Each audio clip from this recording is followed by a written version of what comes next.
ಇಂದು ಮೊದಲ ಆಷಾಢ ಶುಕ್ರವಾರ. ಆಷಾಢ ಮಾಸದ ಮೊದಲ ಶುಕ್ರವಾರವು ಲಕ್ಷ್ಮೀ ದೇವಿಯ ಆರಾಧನೆಗೆ ಅತ್ಯಂತ ಶ್ರೇಷ್ಠ ದಿನವೆಂದು ಹೇಳುತ್ತಾರೆ. ಈ ದಿನದಂದು ಲಕ್ಷ್ಮೀ ದೇವಿಯನ್ನು ಶ್ರದ್ಧಾ ಭಕ್ತಿಯಿಂದ ಪೂಜಿಸುವುದರಿಂದ ಧನ ಧಾನ್ಯ, ಸಂಪತ್ತು, ಸಮೃದ್ಧಿ, ಸುಖ, ಶಾಂತಿ ಮತ್ತು ಸಕಲ ಇಷ್ಟಾರ್ಥಗಳು ಪ್ರಾಪ್ತಿಯಾಗುತ್ತವೆ. ಅದರಲ್ಲೂ ಆಷಾಢ ಶುಕ್ರವಾರದ ದಿನ ವಿಶೇಷವಾಗಿ ಲಕ್ಷ್ಮಿಯನ್ನು ಪೂಜಿಸಿ ಆರಾಧಿಸಿದರೆ ಅದ್ಭುತ ಫಲಗಳು ಪ್ರಾಪ್ತಿಯಾಗುತ್ತವೆ. ನಿನ್ನೆ ಗುರುವಾರದಿಂದ ವರಾಹಿ ಗುಪ್ತ ನವರಾತ್ರಿ ಪ್ರಾರಂಭವಾಗಿರುವುದರಿಂದ ಇಂತಹ ಅತ್ಯಂತ ಶ್ರೇಷ್ಠ ದಿನದಂದು ಲಕ್ಷ್ಮಿಯನ್ನು ಪೂಜಿಸುವುದು ಕೂಡ ತುಂಬಾನೇ ಅದೃಷ್ಟ. ಆಷಾಢ ಮಾಸ ನಿನ್ನೆಯಿಂದ ಪ್ರಾರಂಭವಾಗಿದ್ದು ಆಷಾಢ ಮಾಸದಲ್ಲಿ ಒಟ್ಟು 4 ಶುಕ್ರವಾರಗಳು ಬರಲಿದ್ದು ಜೂನ್ 27 ಅಂದರೆ ಇಂದು ಆಷಾಢ ಮಾಸದ ಮೊದಲ ಶುಕ್ರವಾರ, ಜುಲೈ 4 2ನೇ ಶುಕ್ರವಾರ, ಜುಲೈ 11 3ನೇ ಶುಕ್ರವಾರ ಹಾಗೂ ಜುಲೈ 18ನೇ ತಾರೀಕು 4ನೇ ಶುಕ್ರವಾರ ಬಂದಿದೆ.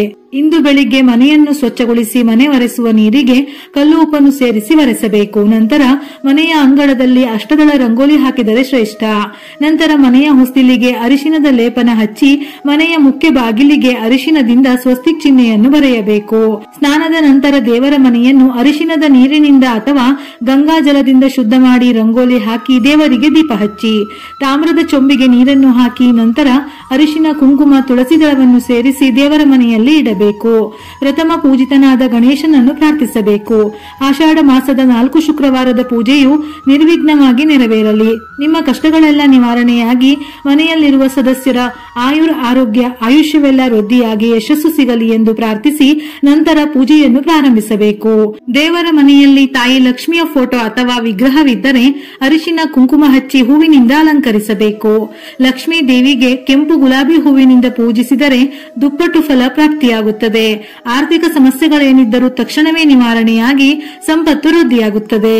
ಇನ್ನು ಕಲಶ ಇಟ್ಟು ಪೂಜೆ ಮಾಡುವವರು ದೇವರ ಮನೆಯಲ್ಲಿ ಒಂದು ಮಣೆಯನ್ನಿಟ್ಟು ಮಣೆಯ ಮೇಲೆ ರಂಗೋಲಿ ಹಾಕಿ ಒಂದು ತಾಮ್ರದ ತಟ್ಟೆಯನ್ನಿಟ್ಟು 3 ಅಥವಾ 5 ಹಿಡಿ ಅಕ್ಕಿಯನ್ನು ಹಾಕಿ ಅಕ್ಕಿಯ ಮೇಲೆ ಶ್ರೀ, ಸ್ವಸ್ತಿಕ್, ಓಂ ಎಂದು ಬರೆದು ಅರಿಶಿನ, ಕುಂಕುಮ ಹಾಕಿ ಅದರ ಮೇಲೆ ತಾಮ್ರದ ಕಲಶವನ್ನಿಟ್ಟು ಕಲಶಕ್ಕೆ ಶುದ್ಧ ನೀರನ್ನು ಹಾಕಿ ಆ ನೀರಿಗೆ ಅರಿಶಿನ, ಕುಂಕುಮ, ಅಕ್ಷತೆ, 5 ರೂಪಾಯಿಯ ನಾಣ್ಯವನ್ನು ಹಾಕಿ ಶ್ರೀಗಂಧ, ಅಡಿಕೆ ಹಾಕಿ ಕಲಶಕ್ಕೆ 5 ವೀಳ್ಯದೆಲೆ ಅಥವಾ ಮಾವಿನ ಎಲೆಯನ್ನು ಹಾಕಿ ಅದರ ಮೇಲೆ ಚೆನ್ನಾಗಿರುವ ತೆಂಗಿನಕಾಯಿಯನ್ನು ಇಡಬೇಕು.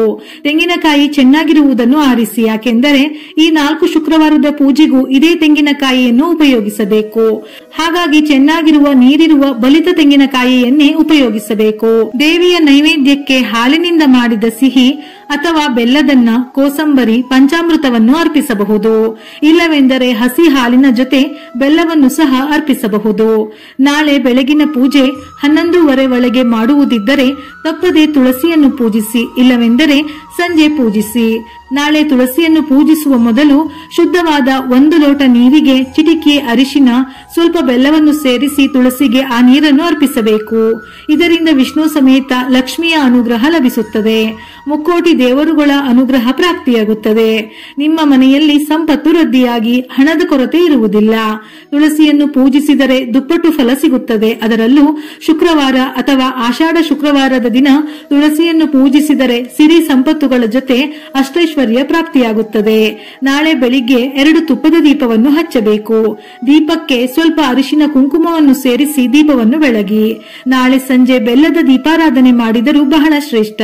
ವೀಳ್ಯದೆಲೆ ಧನಲಕ್ಷ್ಮಿಯನ್ನು ಆಕರ್ಷಿಸುತ್ತದೆ. ಹಾಗಾಗಿ 1 ತಟ್ಟೆಗೆ ಅಕ್ಕಿಯನ್ನು ಹಾಕಿ ಅಕ್ಕಿಯ ಮೇಲೆ 2 ಕಡೆ 2 ವೀಳ್ಯದೆಲೆಗಳನ್ನು ಇಟ್ಟು ವೀಳ್ಯದೆಲೆಯ ಮೇಲೆ ಅರಿಶಿನದಿಂದ ಸ್ವಸ್ತಿಕ್ ಚಿಹ್ನೆಯನ್ನು ಬರೆದು ವೀಳ್ಯದೆಲೆಗಳ ಮೇಲೆ 2 ಬೆಲ್ಲದ ಅಚ್ಚನ್ನು ಇಟ್ಟು ಅದಕ್ಕೂ ಅರಿಶಿನ, ಕುಂಕುಮವನ್ನು ಹಚ್ಚಿ ತುಪ್ಪವನ್ನು ಹಾಕಿ 2 ಹೂಬತ್ತಿಯನ್ನು 1 ಬತ್ತಿಯನ್ನಾಗಿ ತಯಾರಿಸಿ ದೀಪವನ್ನು ಹಚ್ಚಬೇಕು. ನಂತರ ಮರುದಿನ ಅಂದರೆ ಶನಿವಾರ ಅಕ್ಕಿ ಮತ್ತು ಬೆಲ್ಲದಿಂದ ಬೆಲ್ಲದನ್ನ ತಯಾರಿಸಿ ಪ್ರಸಾದವಾಗಿ ಸ್ವೀಕರಿಸಬೇಕು. ಈ ದೀಪಾರಾಧನೆಯಿಂದ ಇಷ್ಟಾರ್ಥ ಸಿದ್ಧಿಯಾಗುತ್ತದೆ. ನೆನಪಿರಲಿ, ಈ ಬೆಲ್ಲದ ದೀಪಾರಾಧನೆಗೆ ತುಪ್ಪವನ್ನೇ ಬಳಸಬೇಕು. ಯಾಕೆಂದರೆ ನಂತರ ಈ ಬೆಲ್ಲದಿಂದ ಸಿಹಿಯನ್ನು ತಯಾರಿಸಬೇಕು. ನಾಳೆ ಸಂಜೆ ಲಕ್ಷ್ಮೀ ದೇವಿಗೆ ಸಂಬಂಧಪಟ್ಟ ಶ್ಲೋಕ, ಮಂತ್ರಗಳನ್ನು ಪೂಜಿಸಬೇಕು. ಈ ದಿನ ತಪ್ಪದೆ ಕನಕಧಾರ ಸ್ತೋತ್ರವನ್ನು ಓದಬೇಕು. ಓದಲು ಸಾಧ್ಯವಿಲ್ಲವೆಂದರೆ ಕೇಳಬೇಕು. ಇದರಿಂದ ಲಕ್ಷ್ಮಿ ಕಟಾಕ್ಷ ಲಭಿಸುತ್ತದೆ. ದೀಪಾರಾಧನೆಯ ಮಹತ್ವ. ಆಷಾಢ ಮೊದಲ ಶುಕ್ರವಾರದ ದೀಪಾರಾಧನೆಯು ವಿಶೇಷ ಮಹತ್ವವನ್ನು ಹೊಂದಿದೆ. ದೀಪವು ಜ್ಞಾನ, ಬೆಳಕು, ಸಮೃದ್ಧಿ ಮತ್ತು ಶುಭದ ಸಂಕೇತವಾಗಿದೆ. ಈ ದಿನದಂದು ದೀಪವನ್ನು ಬೆಳಗುವುದರಿಂದ ದೀಪದ ಬೆಳಕು ನಕಾರಾತ್ಮಕ ಶಕ್ತಿಗಳನ್ನು ದೂರ ಮಾಡಿ ಸಕಾರಾತ್ಮಕ ಶಕ್ತಿಗಳನ್ನು ಆಕರ್ಷಿಸುತ್ತದೆ. ದೀಪದಾನವು ಲಕ್ಷ್ಮೀ ದೇವಿಗೆ ಅತಿ ಪ್ರಿಯವಾಗಿದ್ದು, ಇದರಿಂದ ಲಕ್ಷ್ಮೀ ದೇವಿಯು ಸಂತುಷ್ಟಳಾಗಿ ಭಕ್ತರಿಗೆ ಸಂಪತ್ತು, ಐಶ್ವರ್ಯವನ್ನು ಕರುಣಿಸುತ್ತಾಳೆ. ದೀಪವು ಅಜ್ಞಾನದ ಅಂಧಕಾರವನ್ನು ನಾಶ ಮಾಡಿ ಜ್ಞಾನದ ಬೆಳಕನ್ನು ನೀಡುತ್ತದೆ.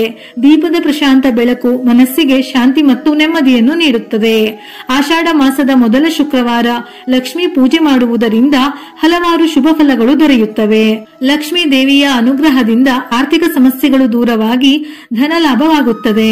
ವ್ಯಾಪಾರದಲ್ಲಿ ಅಭಿವೃದ್ಧಿಯಾಗುತ್ತದೆ. ಮನೆಯಲ್ಲಿ ಸಂಪತ್ತು, ಐಶ್ವರ್ಯ ಮತ್ತು ಸಮೃದ್ಧಿ ನೆಲೆಸುತ್ತದೆ. ಕುಟುಂಬದಲ್ಲಿ ಸುಖ, ಶಾಂತಿ ಮತ್ತು ಸಂತೋಷ ಹೆಚ್ಚುತ್ತದೆ. ಕಲಹಗಳು ದೂರವಾಗುತ್ತದೆ. ಸಂತಾನಹೀನರಿಗೆ ಸಂತಾನ ಭಾಗ್ಯ ದೊರೆಯುತ್ತದೆ. ರೋಗಗಳು ದೂರವಾಗಿ ಉತ್ತಮ ಆರೋಗ್ಯ ಪ್ರಾಪ್ತಿಯಾಗುತ್ತದೆ. ಭಕ್ತರ ಸಕಲ ಇಷ್ಟಾರ್ಥಗಳು ಈಡೇರುತ್ತವೆ.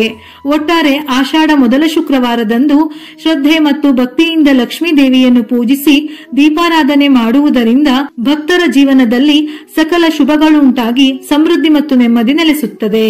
ಈ ದಿನದ ಪೂಜೆಯು ಕೇವಲ ಸಂಪತ್ತನ್ನು ಮಾತ್ರವಲ್ಲದೆ ಆರೋಗ್ಯ, ಶಾಂತಿ ಮತ್ತು ಸಂತೋಷವನ್ನು ತರುತ್ತದೆ. ವಿಡಿಯೋ ಇಷ್ಟ ಆಗಿದ್ದಲ್ಲಿ ಮರೆಯದೆ ಲೈಕ್ ಕೊಟ್ಟು ನಿಮ್ಮವರಿಗೆ ಶೇರ್ ಮಾಡಿ. ಉಪಯುಕ್ತ ಮಾಹಿತಿಯೊಂದಿಗೆ ಮತ್ತೆ ಭೇಟಿಯಾಗೋಣ.